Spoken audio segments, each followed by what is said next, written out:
In the 2nd century, one of the most powerful men in the world sat alone at night, writing thoughts to himself. He was not writing laws. He was not planning wars. He was reflecting on something far more personal: how to remain calm in a world filled with difficult people. The man was Marcus Aurelius. Despite ruling one of the greatest empires in history, Aurelius spent much of his life thinking about the same challenge many people face today. How do you deal with foolish, unreasonable, or ignorant people without losing your own peace of mind? For Aurelius, the answer was surprisingly simple. Do not fight them. Do not waste your energy trying to change them. And above all, do not allow their behavior to control your inner state. This idea lies at the heart of Stoic philosophy. The Stoics believed that much of human suffering comes from one mistake: trying to control things that are not under our control. Other people's opinions, behavior, intelligence, and emotions all fall into this category. And when we argue with people who are not interested in truth, but only in defending their ego, we step directly into a trap. Aurelius understood this very well. In his private writings, later published as Meditations, he reminded himself of an important reality. Every day you will meet people who are selfish, arrogant, ignorant, or dishonest. But they behave this way not because they are evil. They behave this way because they do not understand what is truly good. This is a powerful idea. Instead of responding with anger, Aurelius believed we should respond with understanding. Because arguing with someone who cannot see the truth is like shouting at someone who cannot hear. The problem is not stubbornness alone, it is blindness. And no amount of anger can cure blindness.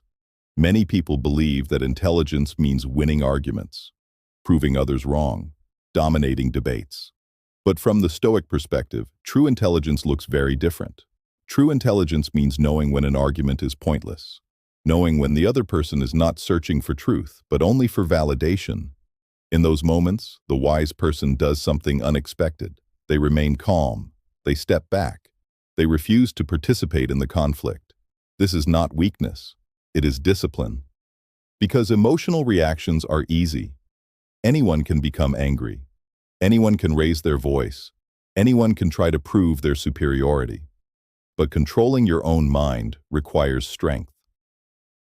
Aurelius often reminded himself that the behavior of others should never dictate his own character. If someone acts foolishly, it does not mean you must respond foolishly. If someone is aggressive, it does not mean you must become aggressive.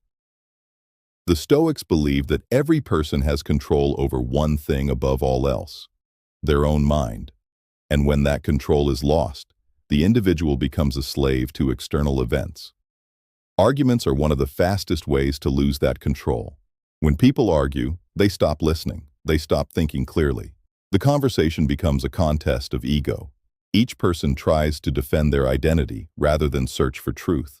And once ego enters the conversation, reason often disappears. This is why Aurelius practiced something that may seem unusual. He trained himself not to react immediately. Instead, he observed. He reflected. He reminded himself that other people's ignorance is not something to be hated, but something to be expected. Human beings are imperfect. They are influenced by emotion, fear, pride, and misunderstanding. Expecting everyone to behave rationally is simply unrealistic. The Stoic solution was not to change others. It was to change your reaction to them. When someone says something foolish, the Stoic does not feel compelled to correct them. When someone tries to provoke an argument, the Stoic does not take the bait. Instead, they remember something simple. Peace of mind is more valuable than winning a debate. This attitude becomes even more powerful when we consider how much of modern life revolves around arguments. Social media, public debates, comment sections, endless discussions about politics, ideology, and identity. Many of these conversations are not really conversations at all. They are battles. Battles for status, recognition, and validation. People argue not because they want to learn something new, but because they want to be right. From a Stoic perspective, this kind of conflict is largely pointless, because the goal of wisdom is not victory, it is clarity, and clarity often appears in silence rather than noise. There is an old idea within Stoic philosophy: never waste time explaining yourself to people who are determined to misunderstand you. Because when someone has already decided what they believe, facts alone rarely change their mind. Instead of reacting emotionally, the Stoic practices patience. They step back from the conflict. They protect their inner stability. This does not mean avoiding every disagreement. Honest discussions can be valuable, but Aurelius believed that wise people learn to recognize the difference between discussion and argument. A discussion searches for truth. An argument searches for victory. And when the goal becomes victory, wisdom often disappears. The Stoics also understood something important about human psychology. Many arguments begin because people feel their identity is being threatened. When beliefs become part of identity, questioning those beliefs feels like a personal attack. And once that happens, logic becomes powerless. The person is no longer defending an idea. They are defending themselves. This is why Aurelius believed patience and calmness are signs of strength. The ability to remain composed in the presence of ignorance is not weakness. It is mastery over one's own emotions. The Stoics believed that the true battlefield of life is not outside us. It is within the mind. And every time we allow anger, pride, or frustration to control us, we lose that battle. But every time we remain calm in the face of provocation, we gain something valuable: freedom. Freedom from the emotional chaos created by other people's behavior.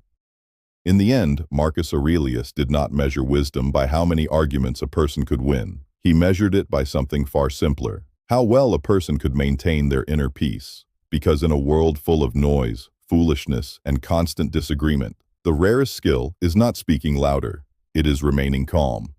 And sometimes the most intelligent response to a foolish argument is not another argument. It is silence. Not the silence of defeat, but the silence of understanding.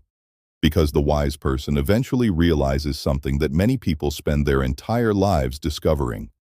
Not every opinion deserves a response. Not every challenge deserves engagement. And not every argument deserves your attention. Marcus Aurelius understood that the mind is like a small inner fortress. If you allow every insult, every foolish remark, and every ignorant opinion to enter that fortress, it will quickly become chaotic. But if you guard it carefully, something remarkable happens.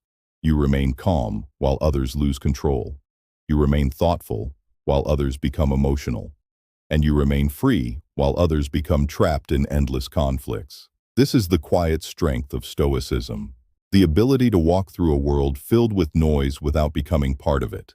Because the truth is that arguments rarely change minds, but they often change moods. They drain energy, they create resentment, and they distract people from the far more important task of mastering themselves. Marcus Aurelius knew that the greatest victory in life is not defeating others. It is governing your own mind. And when a person learns that skill, something interesting happens. The need to prove others wrong slowly disappears. The desire to dominate conversations fades away, and in its place grows a deeper form of confidence.